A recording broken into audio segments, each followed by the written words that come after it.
Educação em Cibercultura, o ativismo digital da juventude de terreiro de Candomblé é o título do artigo publicado no livro Tecnologias e Educação Digital, Diálogos Contemporâneos, organizado pelos professores Adilson Gomes, Ariston Cardoso e Eniel do Espírito Santo, da Universidade Federal do Recôncavo da Bahia, que será lançado agora no segundo Sintede, de 16 a 19 de setembro. No artigo eu estou apresentando um recorte da minha pesquisa de doutorado, dialogando com a juventude de terreiro. Os terreiros de candomblé eles são historicamente reconhecidos como os guardiões da cultura afro-brasileira no Brasil. É lá também que os saberes tradicionais dos povos africanos encontram solo fértil para continuar resistindo e reconstruindo a sua existência na contemporaneidade. E com o advento das tecnologias digitais, sobretudo as comunicacionais, esses saberes eles vêm ganhando ciberespaço e a juventude vem terrerificando as redes sociais digitais. E aí essas terrerificações elas acontecem a partir do compartilhamento de fotografias digitais com sinais diacríticos que retratam a sua ancestralidade, as suas pertenças religiosas, a partir do cotidiano de axé, em que eles divulgam a partir dessas imagens, ou através de vídeos e comentários que descortinam os nossos olhares e nos apresentam a diversidade cultural que estes espaços eles potencializam. Um dos objetivos da minha pesquisa durante o doutorado foi analisar e compreender como os saberes construídos, partilhados e preservados nos terreiros de candomblé contribuem nas lutas cotidianas da juventude de terreiro na cibercultura. E aí eu trago nesse artigo as minhas etnocompreensões, eu vou estar usando, né, e aprendendo a partir da metodologia da etnopesquisa implicada do Roberto Macedo e da epistemologia ancestral do Eduardo Oliveira, como é que esses espaços eles são guardiões e produtores e compartilhadores também de saberes e fazeres ancestrais.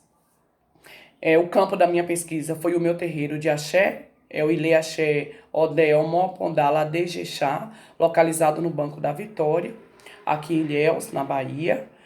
E eu, além de ouvir, conversar e aprender com essa juventude nos terreiros, enquanto lá eu estou, eu também analiso e rastreio as suas postagens nas suas redes, tanto nos seus perfis pessoais, como nos grupos a qual eles pertencem, grupos do terreiro, grupo da juventude de terreiro, que é um grupo que só reúne esses jovens, e esses grupos estão no WhatsApp, no Facebook e no Instagram.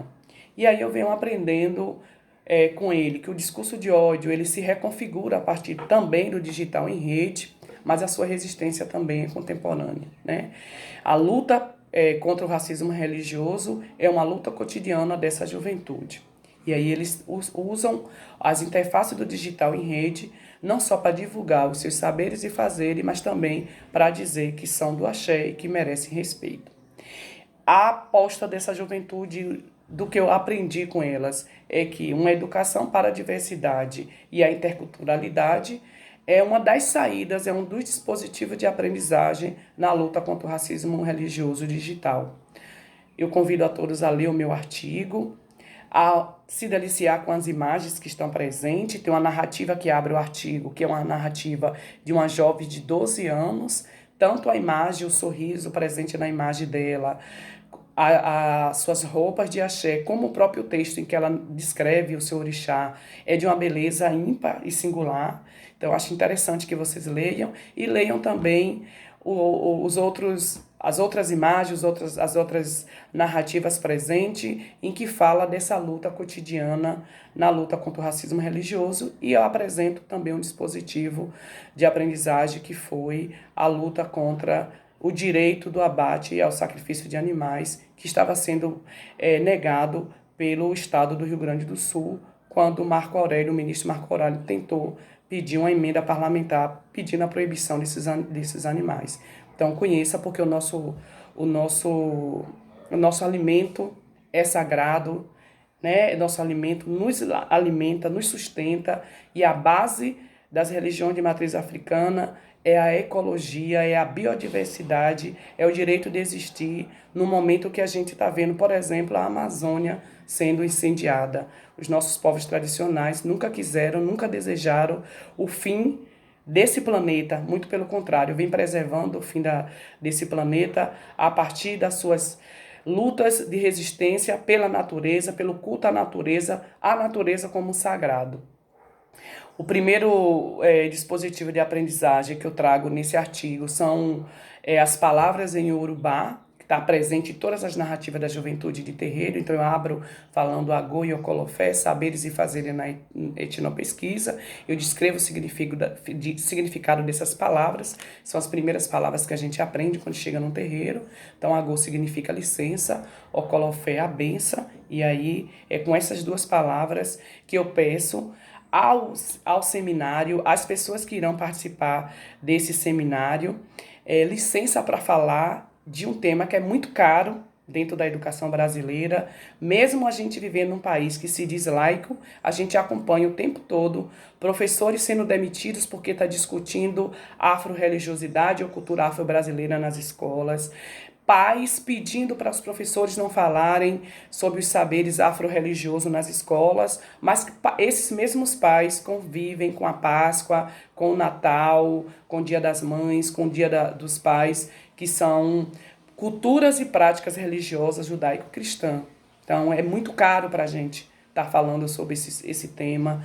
É muito caro para a gente postar nossos vídeos e nossas fotos também nas redes sociais, porque ao mesmo tempo que a gente empodera a juventude de terreiro, a gente empodera a nação brasileira falando sobre diversidade e interculturalidade, a gente sofre os nossos ataques pessoais, individuais e silencioso. Então a nossa luta é contra esse silêncio, a essa invisibilidade e contra esses ataques.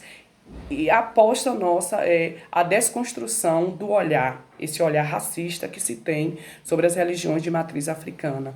No momento que a gente está vivendo no contexto da cibercultura, em que a imagem é a grande potência da cibercultura, a nossa imagem é de desconstrução na luta contra o colonialismo e propondo uma decolonialidade a partir desses saberes e fazeres. Obrigada pela oportunidade aos colegas que me convidaram para fazer parte dessa coletânea. Estou à disposição nas redes sociais digitais para falar sobre esse tema, para lutar contra o racismo religioso, para